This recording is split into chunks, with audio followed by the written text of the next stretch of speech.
And we did that Elizabeth Avenue That's thing, right. remember? Yeah. Thank you. Okay, so this is for the generics for all our outlets. I'm going to Yeah. ask you some pretty basic questions. Like, why don't each of you give me an idea of what character do you play in the film? Freddy, you want to start? Sure. I play El Rey. He is Rose McGowan's ex-boyfriend in the film, but is also, I guess, eventually evolves and becomes the anti-hero, action hero in the film. And, you know, if you're familiar with Robert's films of his past, he always has a character similar to that, and that's who I am. Great. And Naveen? I play Abby, who is a scientist, a good scientist, I think, at that point, who has a predilection for collecting things and displaying them. They're like trinkets and trophies. And later has a change of heart, I think, and wants to save humanity, all of humanity.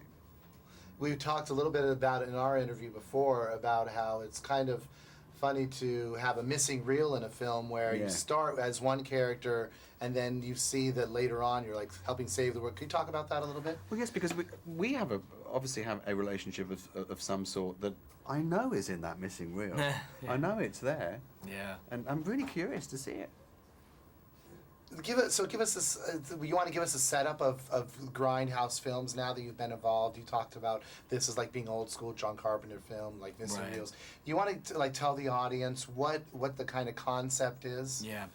Well, the concept is the double feature, okay, which was something that was really popular back in the 60s and 70s and even in the early 80s, where it wasn't the multiplexes that you see today. Back in that day was the big theater palaces that would play 2 movies for the price of 1.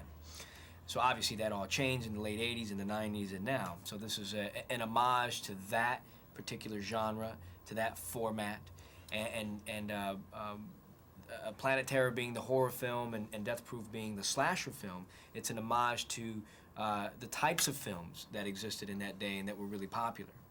And so that's what that is. What happens in Planet Terror?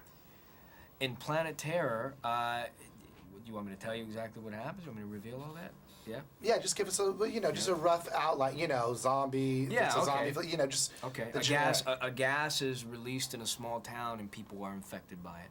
And there's a group of people who are not infected by it, and they basically band together to fight for their survival. Great. And we talked a little bit about the Grindhouse genre and how this was all new to you. Yes. I want to ask you about how Quentin and Robert kind of got you involved and how you kind of saw their enthusiasm and how did that play a part in you getting involved? Well, they literally indoctrinated us. They forced us to go around to Quentin's house, and we were forced to watch these films. Forced. Yeah. Uses the word forced. Yes, like Clockwork Orange. You know, it was you were forced to watch these things, and Quentin and Robert found them incredibly amusing, and I did for about maybe 1 or 2 minutes, and I felt embarrassed and saddened that I couldn't, appreciate it the same way that they were doing. But now my eyes have seen the glory, and I've changed my life. Great. You want to talk about that change a little bit? I'm seeing it on Monday, aren't I? Yeah. Yeah, but it will happen then. Okay, great. And you want to talk a little bit about your character and his interaction with Rose McGowan's character, Cherry? Sure. Well, my character is the ex-boyfriend of Rose McGowan's character, Cherry, who they haven't seen each other in a long time, and so in the beginning of the film, they find themselves in the same diner, and so they see each other after a long time. And so, he's giving her a ride home, and that's when all hell breaks loose in the film. And so they're kind of banded together at that point, and he still loves her, and so he does everything in his power to save her. Great, and they're kind of in there together to try to really save the world, to make it grand. Yeah, ultimately that's what happens. They team up to try to save the world. After she loses her leg, as you see in the posters. He thinks of a clever idea and puts a machine gun on her leg, and so thus she becomes his partner and helps him save the world. Great, and you have a funny bit you do a lot of your scenes with Bruce Willis, Mm-hmm. right? And can you talk a little bit about working with him, and then maybe the whole Osama bin Laden thing, or just some little take on working with him and the scenes that you're involved in? Well, those particular scenes I found very amusing just on the page, just because they're outrageous. There's no political context, but yet Bin Laden's name is mentioned. You know, but it's not with any kind of. I mean, what do you refer it to? It's absurd. You know, it's very much like working with anyone. You know, any actor. I mean, it's kind of like, I guess what I'm going for is these films are like really meant to be fun, entertainment, roller coaster rides. I mean, having now been involved with them, what's your take?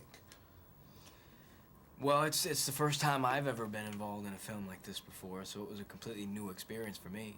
I've never been in a horror film. I've never played an action hero before, and it was fun. It was fun. But you know what else was great about it is that to do a horror film with someone who you know is going to bring a level of quality to it, because unfortunately a lot of times you see these horror films and they don't possess that quality. So I think I got the best of both worlds doing the film. On that note, Naveen, I mean, really, this whole genre was new for you, but the comfort level of working with Robert Rodriguez and Quentin Tarantino, you want to talk about that a little bit? Well, because the two of them are like outlaws, they're outside the Hollywood studio system, you know that they're going to have the freedom to do exactly what they want. And those two are passionate about cinema. They have a love for what they do, and you know the results are going to be good. Great. And what would you say to people, like, kind of like pitch to them, why should people go see the Grindhouse, the double feature? Yeah, I think people should go see the Grindhouse double feature because number one, it's Quentin and Robert, and you know they never fail you at the box office, and plus you get two of their movies for the price of one.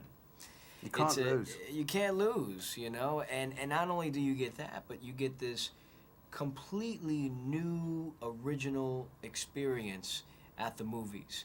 If you're sick of all the stuff that you've been seeing lately, the part 3 and the part 4 of whatever, come and check out this completely new experience. Yeah, if you're feeling jaded, go and see Grindhouse. Yeah. Great, guys. Thank you very much. We appreciate it.